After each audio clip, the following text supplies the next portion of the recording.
Title: The Downfall of Karen, a Diplomatic Nightmare. The tow truck's engine rumbled as its winch tightened around the front wheels of my car. My heart dropped. I had barely stepped outside when I saw the scene unfolding. My car, my diplomatic vehicle, was being lifted off the pavement, hoisted up as if it were an ordinary sedan parked in the wrong spot. And standing there, arms crossed, wearing a smug smirk, was her. Karen, the self-appointed HOA dictator. I took a deep breath and stepped forward. "What do you think you're doing?" I called out, keeping my voice steady. The tow truck driver barely spared me a glance, but Karen turned with all the theatrics of a villain in a bad soap opera. She exhaled dramatically as if she had been waiting for this moment all her life. "You can't just park wherever you want. HOA rules apply to everyone." I felt my pulse pick up, but not in the way she expected. See, I had already warned her about this. My car wasn't just any vehicle. It had diplomatic plates. By international law, it could not be towed. Moving it without proper authorization would be a serious violation, one that could cause a legal nightmare far beyond anything this HOA had ever dealt with. But Karen? She wasn't backing down. The driver hesitated now, eyeing my car more closely, and I saw his brow furrow as he noticed the plates. Karen, however, was already on her power trip, stepping closer with that condescending little laugh. "Don't think you're special just because you have fancy plates. HOA rules are HOA rules." She waved a piece of paper in my face. "And according to Section 5.2 of the Community Parking Policy, this vehicle is in violation and is being towed at your expense." I exhaled through my nose. This was ridiculous. My car was legally exempt from local towing ordinances. The fact that she was even trying this meant one of two things. Either she truly didn't understand the law, or, more likely, she thought she could override it. The tow truck driver, now clearly uneasy, looked between me and Karen. Ma'am," he muttered, shifting from foot to foot. "These plates, this is government property. We might wanna." Karen didn't let him finish. "I don't care what the plates say. This is a private community, and our rules are final." At that moment, I realized she wasn't just ignorant. She was doubling down, and that meant this was about to get a whole lot worse for her. I pulled my phone from my pocket. "All right," I said, opening my contacts. "If you insist, I'll just let the embassy know that one of their vehicles is being illegally towed." The color drained from the tow truck driver's face. Karen, however, laughed. Actually laughed. "Go ahead," she mocked. "Call whoever you want. I'm just following the rules, and there's nothing you can do about it." "Oh, Karen, if only you knew." As I pressed the call button, the sound of a car approaching made Karen glance over her shoulder. A black SUV pulled up, stopping abruptly as a suited figure stepped out. Karen scoffed. "Oh, what now? Is this supposed to scare me?" The man shut the door and strode toward us, his posture straight, his expression unreadable. He was part of my embassy's security team, someone I had already called the moment I saw my car being hooked up. Without acknowledging Karen, he walked right up to the tow truck driver and pulled out an ID badge. "Sir," he said in a level tone, "if you continue with this tow, you will be violating federal law. I suggest you unhook this vehicle immediately." The driver looked like he was about to have a heart attack. Yeah. Of course," he stammered, hands moving to the controls. The winch stopped, the tension easing from my car's tires. But Karen? Karen wasn't done. "You can't do this," she shrieked, rounding on the security officer. "This is our neighborhood. We have rules, and no one, not even some government bigshots above them." The officer barely glanced at her. "Ma'am, I suggest you take a step back." His voice was calm, but there was an underlying edge of authority, the kind that made it clear this was not a request. Karen bristled. I could practically see the battle happening in her head. She had spent years lording over this HOA, making residents bend to her will. And now, for the first time, she was being challenged by something she couldn't control. Her lips thinned. "I'm calling the HOA board," she snapped. "We'll see who has the real power here." Oh, this was going to be fun. I leaned against my car, watching as she stormed off, phone clutched in her white-knuckled grip. The tow truck driver wiped his forehead and muttered a prayer under his breath. "I'm so sorry," he said. I didn't know about the plates. I really don't want to get in trouble." The security officer cut him off. Your company will be receiving a formal warning for failing to verify the legality of this tow. The driver looked like he wanted to crawl into a hole. And as for Karen, she was about to get a reality check she'd never forget. Karen stormed off, her heels clicking aggressively against the pavement, her phone clutched so tightly that her knuckles had turned white. I could feel the tension rolling off her in waves. She wasn't backing down. If anything, she was about to escalate things even further. Because that's what power-hungry people do when they realize they're losing control. I took a breath, watching as the tow truck driver frantically unhooked my car, clearly wanting nothing to do with this mess anymore. He avoided eye contact, muttering apologies under his breath, while the embassy security officer stood beside me, arms crossed, his face unreadable. Think she's going to let this go? I asked. The officer let out a quiet, almost amused exhale. Not a chance. And he was right. Just a few minutes later, Karen came marching back, smug as ever, followed by an older man in business casual, someone I immediately recognized as Mr. Langley, the HOA president. Langley looked concerned, like a man who had just realized he had been dragged into something far bigger than he could handle. Karen pointed at me dramatically, her face twisted in self-righteous fury. There, that's the person who's been ignoring our rules and causing trouble, she declared as if she had just uncovered a criminal conspiracy. I told them repeatedly that their car is in violation, and now they're trying to use some government nonsense to get away with it. Langley sighed, rubbing his temples like a man who desperately wished he had called in sick today. All right, let's calm down, he said, raising his hands. Can someone explain to me what exactly is going on? Karen turned to him, already launching into a tirade.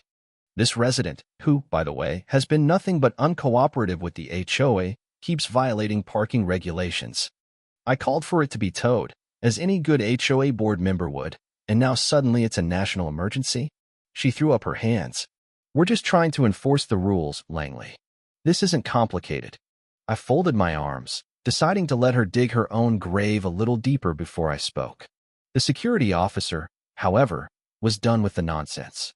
He pulled out his ID again and held it up for Langley to see. Sir, he said in a measured tone, this vehicle is registered to the embassy.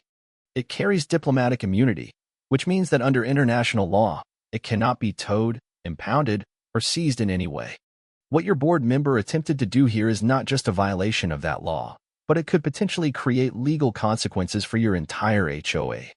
Langley's face visibly paled. His hands twitched at his sides, his lips parting as if he wanted to argue but had suddenly forgotten how words worked. Karen, however, doubled down. Oh, please, she scoffed, waving a dismissive hand. HOA rules apply to everyone. This is a private community, and we have a right to enforce our regulations. This whole diplomatic immunity excuse is just that, an excuse. Langley turned to her sharply. Karen, he said, his voice tense, do you understand what diplomatic immunity means? Karen huffed. So what? Are we just supposed to let them do whatever they want? That's not fair. Everyone else follows the rules. I finally decided to speak. Karen, let's say somehow you got my car towed anyway. I gestured toward the security officer. Do you know what would have happened next? Karen didn't answer, but her arms were still crossed in defiance. I smiled. This gentleman here would have filed a formal report with the State Department. The State Department would have contacted the embassy. And then, do you know what happens after that? Karen didn't blink. I leaned in just slightly. Your HOA would be slapped with legal repercussions that would make your head spin. You'd be dealing with lawsuits, investigations, and fines. Not to mention, you personally could be charged with interfering with foreign government property. I tilted my head. Still think HOA rules apply to everyone? Langley let out a deep, exhausted sigh, rubbing the bridge of his nose. Karen, he said, his tone now firm, you overstepped badly. You should have looked into the legalities before trying to have the car towed. Karen's face twisted into a scowl. So what? We just let it slide because they have special plates? That's ridiculous. Langley turned to me, clearly trying to de-escalate the situation. Listen, I don't want any trouble with the embassy. I'm willing to drop this and move on. We'll make sure the HOA doesn't interfere with your vehicle again. I could tell he was trying to do damage control, but Karen? Karen was still seething. She suddenly turned to the tow truck driver, who had been standing awkwardly nearby, trying to blend into the pavement. "Why aren't you towing it?" she snapped. "I gave you an order." The driver actually took a step back, shaking his head. "Ma'am, I can't. I legally can't." He looked at the security officer for help, clearly realizing that Karen wasn't going to take no for an answer. The security officer stepped forward, his voice now carrying a sharp authority. "Ma'am, if you continue attempting to have this vehicle towed, despite being informed of the legal ramifications, we will be forced to escalate this matter to law enforcement." For the first time since this all started, I saw a flicker of doubt cross Karen's face. She wasn't used to being challenged, but her pride wouldn't let her admit defeat. "This is absurd," she muttered, her voice quieter now but still dripping with venom. "This is how rules get broken, when some people get special treatment." Langley exhaled through his nose. "Karen, drop it." His voice was now borderline threatening. "I mean it." The tow truck driver, finally seeing an exit strategy, climbed back into his truck and started the engine. He gave me an apologetic look before putting the truck into reverse, the hydraulic arm lowering back into its resting position. Karen stood there, fuming, defeated, but refusing to back down. I knew right then and there, she wasn't done yet.